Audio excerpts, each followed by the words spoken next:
Oke, selamat pagi teman-teman. Di sini saya akan coba sharing tentang arsitektur gitu ya. Mungkin buat teman-teman yang baru belajar ini akan sangat-sangat berguna banget gitu. Buat teman-teman yang udah belajar, teman-teman bisa improve lagi gitu ya. Atau mungkin dijadikan sebagai bahan pengetahuan.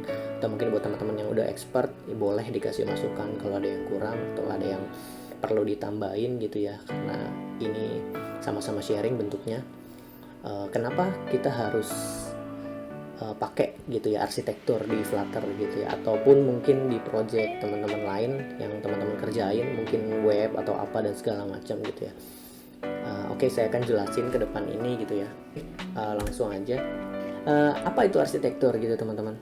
Kenapa arsitektur ini sangat penting buat kita? Di sini gue akan coba sama-sama sharing sama kalian.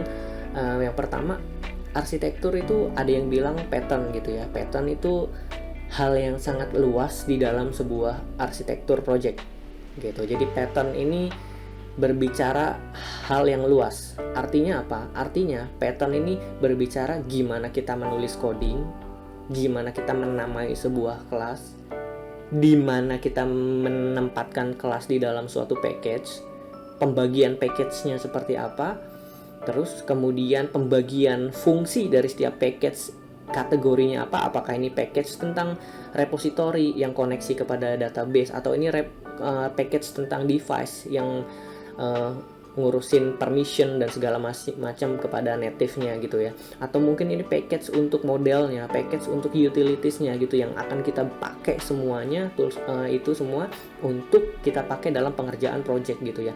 Dan itu berbicara tentang pattern, itu namanya pattern gitu ya. Jadi kalau misal ada yang bilang lu pakai pattern apa gitu, oh nih gue pakai pattern ini gitu. Nah ini namanya pattern gitu ya, biasa dibilang pattern gitu. Jadi pattern ini cara penulisan kita gitu ya, cara penulisan kita sebagai programmer, yang dimana itu akan membuat orang, yang apakah orang akan mudah membaca program kita, membaca codingan kita, atau orang sulit gitu ya membaca codingan kita, kok sulit banget ini codingan untuk gua kembangin ke depannya gitu, karena penulisan dan struktur dan segala macamnya berantakan gitu ya. Dan inilah kenapa dibilang namanya pattern gitu ya. Jadi itu hal yang luas teman-teman. Pattern itu adalah hal yang luas, gimana kita mendeklarasikan variabel, hurufnya kecil atau besar, atau jenisnya apa gitu ya. Dan itu kan ada. Terus kemudian juga gimana kita menamai sebuah function, terus menempatkan sebuah function, apakah di dalam kelas ini atau dalam kelas lain gitu ya, atau dalam macam-macam bentuknya gitu. Terus gimana kita menamai sebuah widget dan segala macam. Dan itu semua sudah dikonsep, sudah direncanakan, sudah di planning dari awal gitu teman-teman. Itu disebut pattern. Jadi pattern ini hal yang luas. Arsitektur project mengenai segala hal, semua hal yang ada di dalam komponen-komponen yang ada di dalam project gitu, yang ada di dalam project arsitektur tersebut. Terus kemudian juga ada yang berbicara tentang arsitektur project gitu. Arsitektur project ini berbicara untuk project pembagian package-nya. Di dalam package-nya ada kelas-kelas apa, dan gimana nanti kelas-kelas di dalam package itu bisa dikembangkan, bisa terus berkembang, bisa scalable, lebih besar, lebih mudah, gampang dibaca dan segala macam teman-teman. Dan ini penting banget buat kita, buat teman-teman yang baru belajar, ini penting banget. Buat teman-teman yang udah melanjutkan, bisa jadikan pengetahuan gitu ya. Dan ini untuk kita kedepannya lebih oke lagi gitu ya, lebih bagus lagi dalam dunia programming gitu teman-teman. Jadi ini akan penting banget gitu. Jadi kita nggak asal bikin kelas, asal bikin variabel, terus asal tempel di dalam kelasnya itu ada apa gitu, ditempel semua di situ gitu ya, nggak kayak gitu teman-teman. Tapi untuk yang lebih baik gitu, karena untuk kalau kita di dunia marketplace itu biasanya nanti ini akan sering ditanya banget gitu ya waktu kita ngelamar kerja, kamu pakai arsitektur apa gitu. Dan ini kita harus bisa jawab gitu ya, arsitektur yang kita pakai seperti apa, dan kita enjoy di dalam arsitektur yang kita pakai gitu teman-teman. Jadi arsitektur ini banyak library-nya, banyak source-nya di segala macam, bahkan di setiap arsitektur yang berbeda itu cara penulisannya berbeda-beda gitu ya. Dan karena Flutter ini open source, jadi siapapun bebas buat mendefinisikan, bebas buat menuliskan tentang pattern yang dia pakai, pattern yang dia buat gitu. Walaupun mungkin nggak pakai pattern atau nggak pakai project arsitektur yang baik gitu, nggak masalah gitu. Tapi untuk lebih oke-nya nanti kita akan ke depan ini gue akan jelasin seberapa penting? Nah, itu pentingnya teman-teman. Jadi nanti akan sangat-sangat berpengaruh begitu project itu mulai dikerjakan sama orang lain, dikembangkan sama orang lain, project itu mulai dikerjakan oleh 2-3 orang gitu ya, itu akan sangat berpengaruh gimana seberapa cepat project itu akan jadi gitu ya, dari penulisan dan segala macam, dan seberapa rapihnya, seberapa di tesnya, seberapa mudahnya gitu ya, fleksibelnya dan segala macam. Oke, kemudian di sini gue akan jelaskan banyak banget tentang ini ada state management, ada project arsitektur dan segala macam.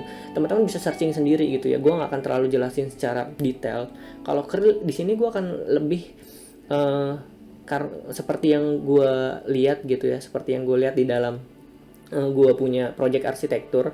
Di sini itu teman-teman bebas gitu. Teman-teman mau pakai yang mana? Teman-teman mau pakai MVP, mau pakai MVVM, MVC gitu ya. Terus kemudian scope model gitu, dan common ini yang nggak pakai apa-apa gitu. Gue sebutnya common, nggak pakai arsitektur apa-apa gitu ya. Dan ini terserah gitu ya, masing-masing gaya penulisan masing-masing. Tapi balik lagi, kalau emang kita mau lebih termapping, lebih bagus, kedepannya lebih gampang dipakai, apalagi buat teman-teman yang masih baru, gue sarankan kita pakai clean arsitektur gitu ya. Dan ini berbalik lagi buat teman-teman masing-masing, terserah gitu. Kenapa gue pakai clean arsitektur? Clean arsitektur yang di sini itu yang ada di yang ada di Google, yang udah di-sharingkan gitu ya dari Uncle Bob. Ini tuh bentuknya metode gitu, bentuknya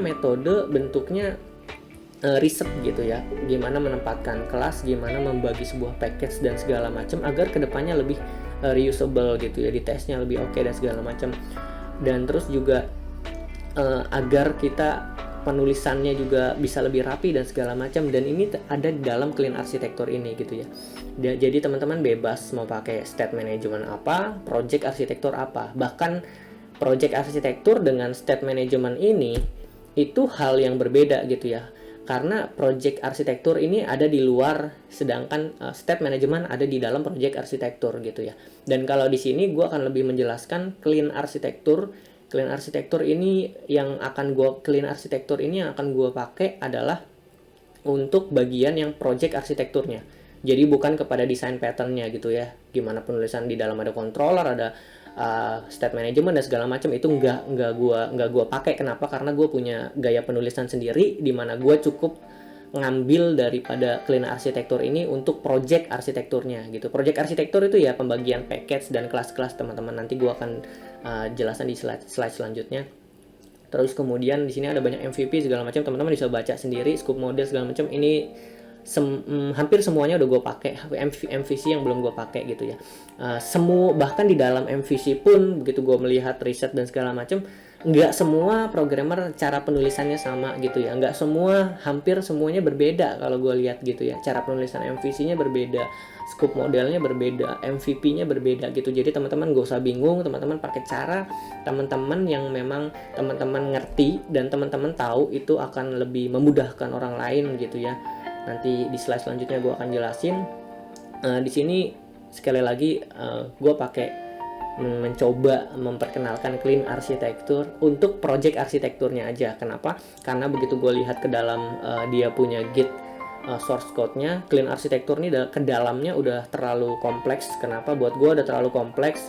Udah ada controller, udah ada state management dan segala macam yang dia pakai, gaya variabel, gaya model, gaya penulisan yang dia udah pakai, dan buat gue itu nggak familiar.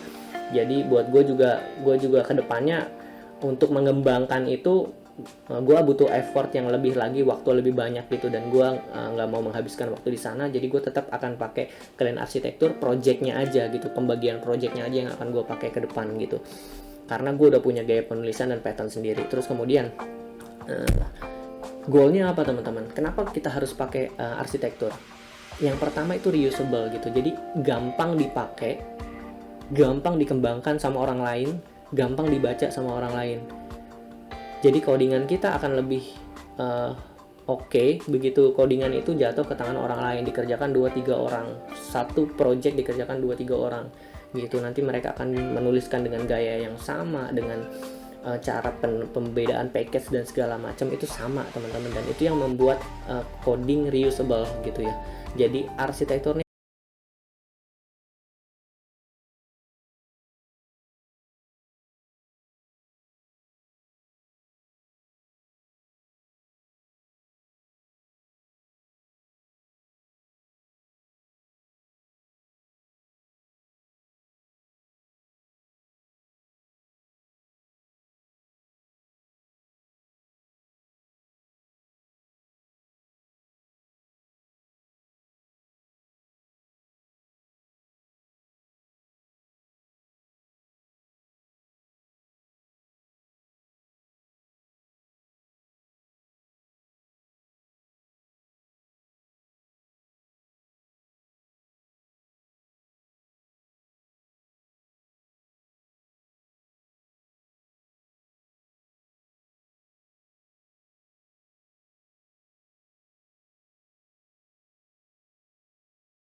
bahasa nanti, pembagian bahasa, deklarasi variabel bahasa. Terus kemudian ada presentation logic. Presentation logic ini kalau teman-teman pakai MVP gitu ya, ini bentuknya sebenarnya bisa macam-macam kategorinya. Ada yang bilang MVVM lah, ada yang bilang MVC lah, karena di dalamnya begitu kita lihat si clean arsitektur ini juga kayaknya dia pakai MVC juga gitu ya. Begitu kita lihat ke dalam, gue lupa kemarin gue buka MVC atau MVP gitu.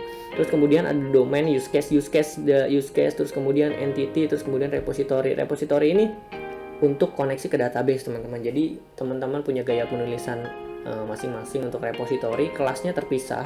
Kelas repository ini terpisah untuk setiap masing-masing page, atau teman-teman kategorikan repository ini untuk koneksi semua page juga terserah teman-teman.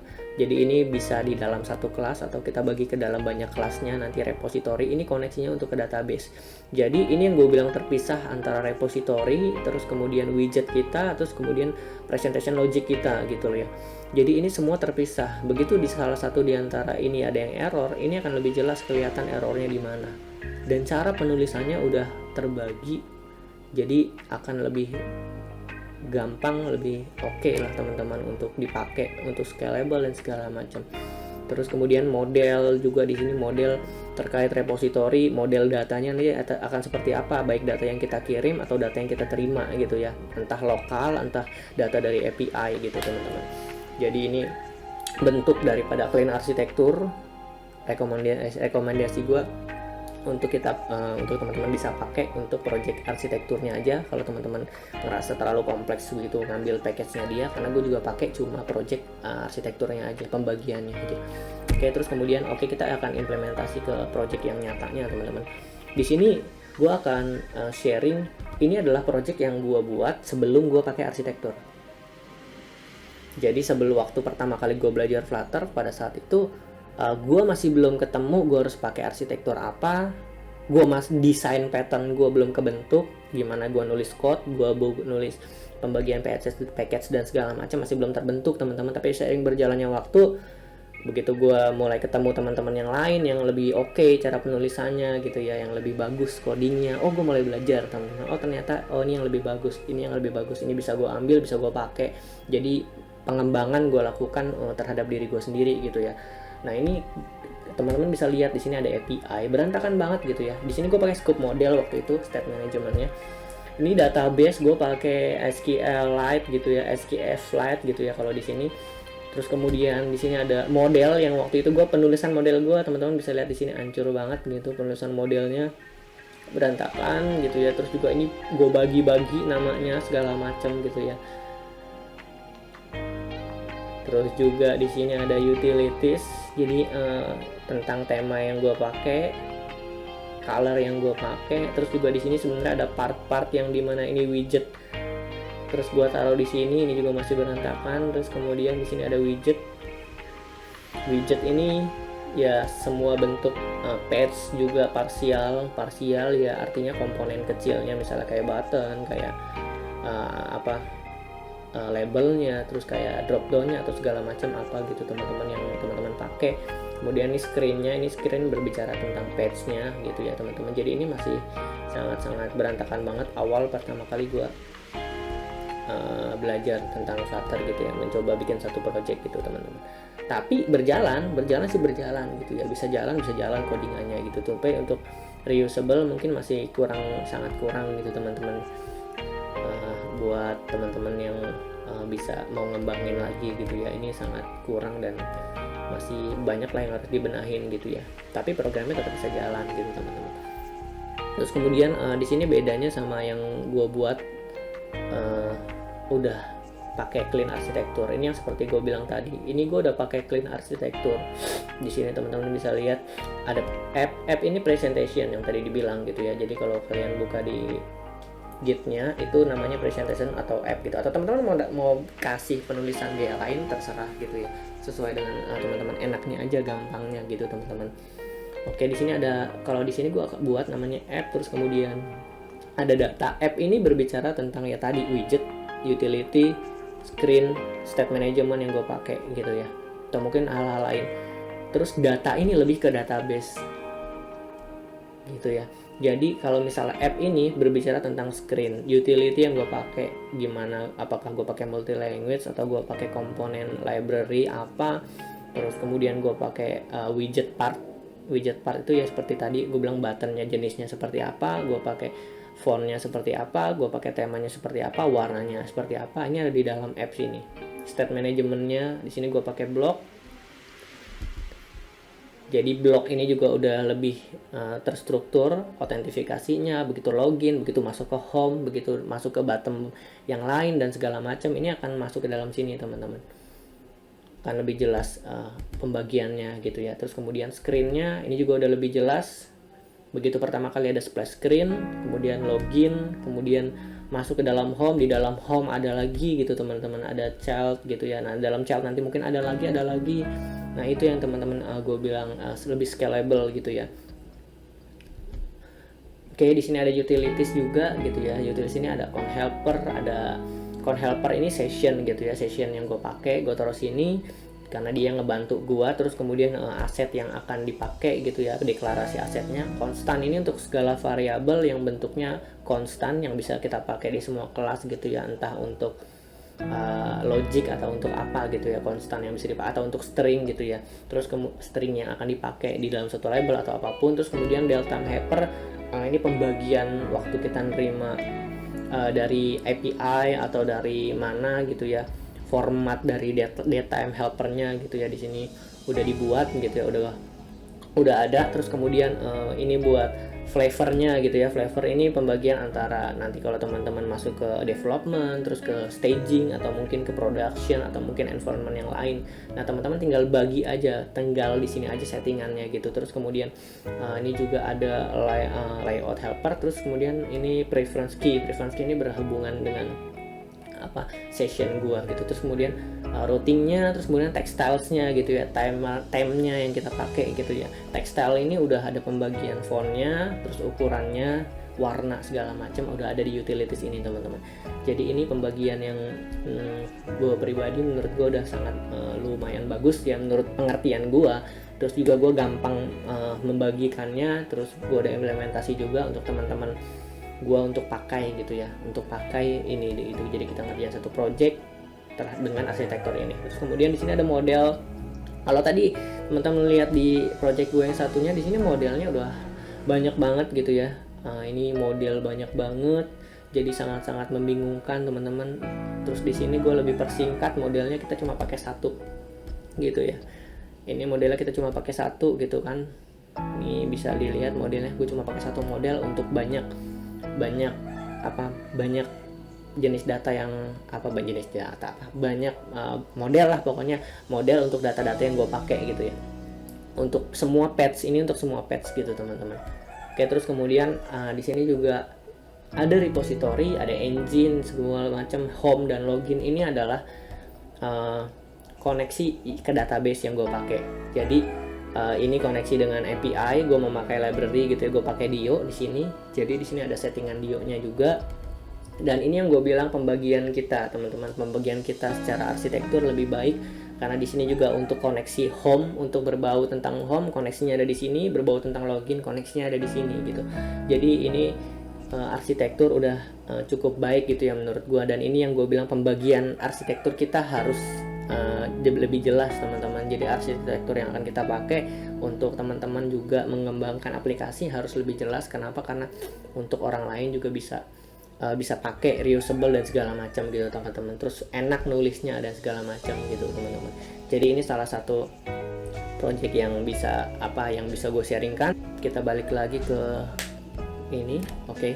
Teman-teman, ini yang bisa gue sharingkan. Mungkin teman-teman kalau sharing gue ada yang kurang boleh teman-teman tambahin. Kalau mungkin gue salah teman-teman boleh koreksi. Terus juga mungkin ada pengertian yang kalau gue salah teman-teman boleh info juga, mungkin boleh komentar juga gitu. Kedepan ini gue akan buat tutorial yang lebih lagi untuk teman-teman terutama yang masih baru pemula gitu ya teman-teman ya, untuk biar bisa lebih jelas lagi gitu. Kalau teman-teman ada yang nggak ngerti teman-teman bisa tanya gitu ya, gue cukup terbuka gitu, cukup welcome.